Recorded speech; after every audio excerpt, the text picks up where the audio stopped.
बहनी है वो उनकी अपनी है। प्रश्न नंबर 5, जमाल साहब ने नसरुद्दीन को क्या समझाया था? इसका उत्तर आप लिखेंगे। जमाल साहब ने नसरुद्दीन को समझाया था कि पोशाक के बारे में कुछ ना कहना ही अच्छा है।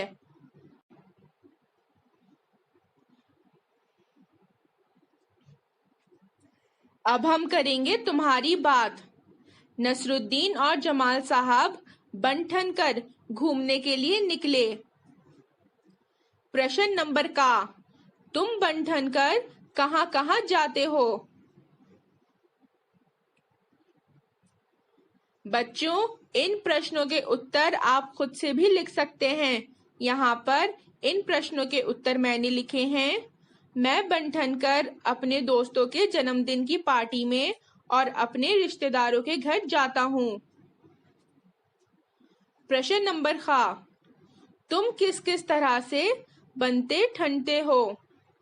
इसका उत्तर होगा, मैं नहा धोकर नए कपड़े पहनता हूँ, कंघी करता हूँ तथा पॉलिश किए जूते पहनता हूँ।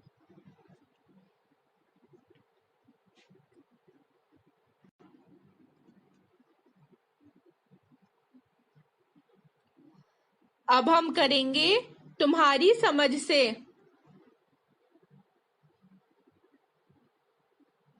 प्रश्न नंबर का, तीसरे मकान से बाहर निकलकर जमाल साहब ने नसरुद्दीन से क्या कहा होगा? बच्चों, इस प्रश्न का उत्तर आप लिखेंगे। जमाल साहब ने कहा होगा कि मैंने अचकन के बारे में कुछ ना कहने को कहा था, फिर तुमने उसका जिक्र ही क्यों किया? प्रश्न नंबर खा, जमाल साहब अपने मामूली से कपड़ों में घूमना क्यों नहीं चाहते होंगे?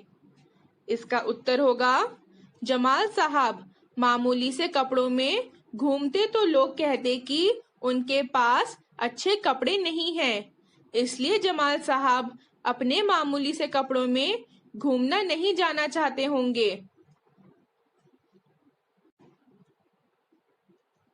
प्रश्न नंबर गा, नसरुद्दीन अपनी अचकन के बारे में हमेशा क्यों बताते होंगे? इसका उत्तर होगा, नसरुद्दीन एक मजाकिया इंसान थे।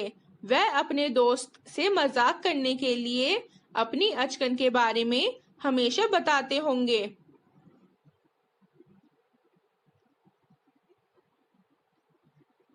अब हम करेंगे गपशप। जब जमाल साहब और नसरुद्दीन हुसैन साहब के घर से बाहर निकले तो उन्होंने अपनी बेगम को नसरुद्दीन और जमाल साहब से मुलाकात का किस्सा सुनाया। उन दोनों के बीच में क्या बातचीत हुई होगी, लिखकर बताओ। बच्चों, इस प्रश्न के अंदर आपको हुसैन साहब और उनकी बेगम के बीच में हुई बातचीत को सोचकर लिखना है। इस प्रश्न को भी आप खुद से लिख सकते हैं। बच्चों, बेगम बोलते हैं बीवी को, यानी वाइफ को। यहाँ पर इस प्रश्न का उत्तर मैंने लिखा है। बेगम ने बोला होगा, कौन आया था? फिर हुसैन साहब ने जवाब दिया होगा, नसरुद्दीन अपने दोस्त के साथ